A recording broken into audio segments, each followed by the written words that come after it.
মহাকাব্য মহাভারত যেখানে রয়েছে ন্যায় অন্যায়ের যুদ্ধ, ক্ষমতার লড়াই এবং অতুলনীয় বীরত্বের কাহিনী। কুরুক্ষেত্রের যুদ্ধ কেবল দুটি দলের সংঘর্ষ নয়, বরং এটি ছিল ন্যায় ও অন্যায়ের মাঝে এক মহাযুদ্ধ। এই কাহিনীর কেন্দ্রে রয়েছে কৌরব এবং পাণ্ডব দুই পরিবারের উত্থান ও পতনের কাহিনী।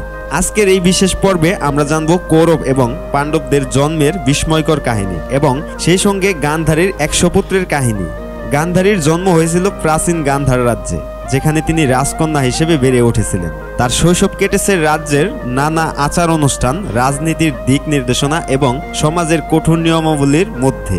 ছোটবেলা থেকেই গান্ধারী ছিলেন অসাধারণ বুদ্ধিমতী এবং ধীর স্থির মনোভাবের অধিকারী। কিন্তু তার জীবন পরিবর্তন হলো যখন কৌরব বংশের অন্ধ রাজপুত্র ধৃতরাষ্ট্রের সঙ্গে তার বিবাহের প্রস্তাব এলো। এমন একজন পুরুষকে বিয়ে করতে হবে যিনি দৃষ্টিহীন। এই সংবাদে প্রথমে বিস্মিত হলেও গান্ধারী এই সিদ্ধান্তে উপনীত হলেন যে স্বামীর প্রতি পূর্ণ ন্যায় বিচার এবং দায়িত্ববোধ দেখাবেন। তাই তিনি স্বেচ্ছায় নিজের চোখ বেঁধে রাখার সিদ্ধান্ত নেন, যা তার চরিত্রের গভীর আত্মত্যাগের প্রতীক হয়ে ওঠে। কুন্তী এবং মাদ্রী ছিলেন পাণ্ডু রাজার দুই রানী। কুন্তী একজন আশ্চর্য ক্ষমতার অধিকারী ছিলেন। তার কাছে ছিল একটি বিশেষ মন্ত্র, যার মাধ্যমে তিনি কোনো দেবতাকে আহ্বান করে সন্তান লাভ করতে পারতেন। কুন্তী প্রথমে সূর্যদেবের মাধ্যমে কর্ণের জন্ম দেন, যদিও সে গোপন থাকে। পরে যুধিষ্ঠির, ভীম এবং অর্জুনের জন্ম হয় ধর্ম, বায়ু এবং ইন্দ্র দেবতার আশীর্বাদে। মাদ্রীও কুন্তীর মন্ত্র ব্যবহার করে অশ্বিনী কুমারদের আহ্বান করেন এবং নকুল ও সহদেবের জন্ম দেন। এভাবেই পাণ্ডবদের জন্ম হয়, যারা মহাকাব্যের ন্যায় প্রতিষ্ঠার জন্য লড়াই করেন। অন্যদিকে গান্ধারী মা হওয়ার জন্য দিন গুনছিলেন, কিন্তু প্রথমবারের গর্ভধারণে তিনি সন্তান জন্ম দিতে পারেননি, যা তাকে গভীর দুঃখে আচ্ছন্ন করেছিল। এই সময় তিনি কঠোর তপস্যা শুরু করেন, যার প্রভাবে ব্যাসদেব তার কাছে উপস্থিত হন।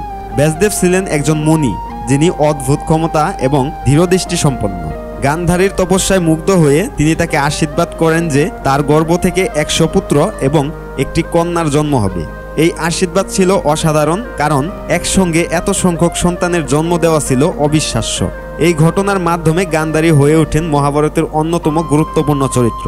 গান্ধারী যখন প্রথমবার গর্ভধারণ করেন, তখন দীর্ঘদিন ধরে তার সন্তান প্রসবের কোনো লক্ষণ দেখা যাচ্ছিল না। অবশেষে তার গর্ভ থেকে একটি কঠিন মাংসপিণ্ড বের হয়, যা দেখে রাজপ্রাসাদে সবাই হতবাক হয়ে পড়ে।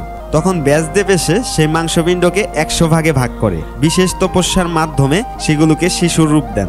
এরপর একে একে 100 পুত্র এবং একটি কন্যার জন্ম হয়। এই 100 পুত্রই মহাকাব্য মহাভারতের বিখ্যাত কৌরব, এবং তাদের মধ্যে দুর্যোধন ছিলেন সবচেয়ে শক্তিশালী ও প্রভাবশালী। পাণ্ডব এবং কৌরবরা একই গুরুকুলে শিক্ষা গ্রহণ করেন। তারা দীক্ষিত হন কুরুক্ষেত্রের যুদ্ধের জন্য, যেখানে তাদের বীরত্ব ও নেতৃত্ব গুণ বিকশিত হয়।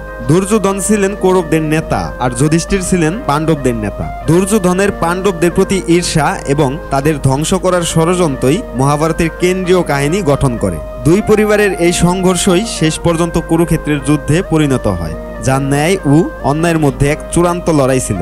কুরুক্ষেত্রের যুদ্ধ কেবল একটি যুদ্ধ নয়, বরং এটি ছিল ন্যায় এবং অন্যায়ের মধ্যে এক চরম লড়াই।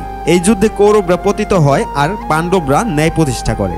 গান্ধারীর জন্য ছিল অত্যন্ত হৃদয় বিদারক, কারণ তিনি তার 100 পুত্রকে হারান।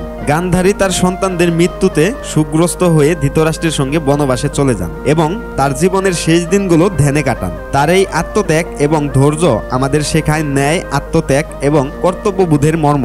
তো বন্ধুরা, ভিডিওটি কেমন হয়েছে তা কমেন্ট বক্সে অবশ্যই জানাবেন। আর ভিডিওটি যদি ভালো লেগে থাকে তাহলে ভিডিওটিতে একটি লাইক করে চ্যানেলটি সাবস্ক্রাইব করে নেবেন পরবর্তী ভিডিওর জন্য। সবাই ভালো থাকবেন, ধন্যবাদ।